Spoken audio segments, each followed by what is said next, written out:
vakitlerdir. Bayramlar iyiliklerimizle insanlarımız birleştiğinde bayramımız bayram olur. Ailemize karşı güler yüzlü olursak Allah'ın razı olacağı bir hayat yaşayıp dünyamızı mamur kılarsak az sonra kitaptan yapacağımız duada öyle gönülden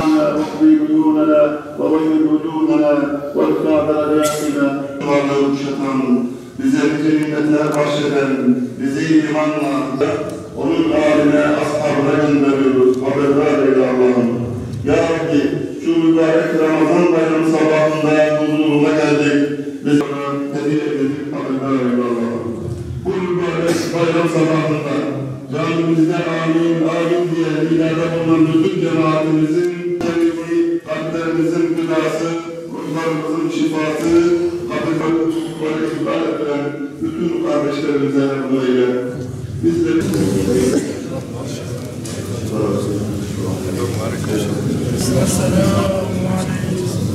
الصلاة عليك والسلام عليك الصلاة عليك والسلام الصلاة عليك والسلام عليك الصلاة عليك والسلام عليك الصلاة والسلام عليك الصلاة عليك والسلام عليك الصلاة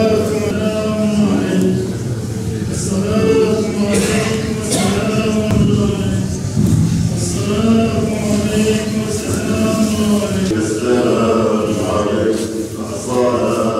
عليك السلام عليك الصلاة عليك السلام. Ramazan bayramımız başta alem-i İslam olmak üzere bütün aleme barış, esenlik ve huzur getirsin dileğinde bulunuyorum.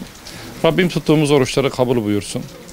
Bizi Ramazan'a eriştiren Rabbimiz aynı zamanda adalete, merhamete, muhabbete ve zulmün sona erdirilmesine de eriştirsin diye niyazda bulunuyorum. Bütün İslam aleminin Ramazan bayramını tebrik ediyorum.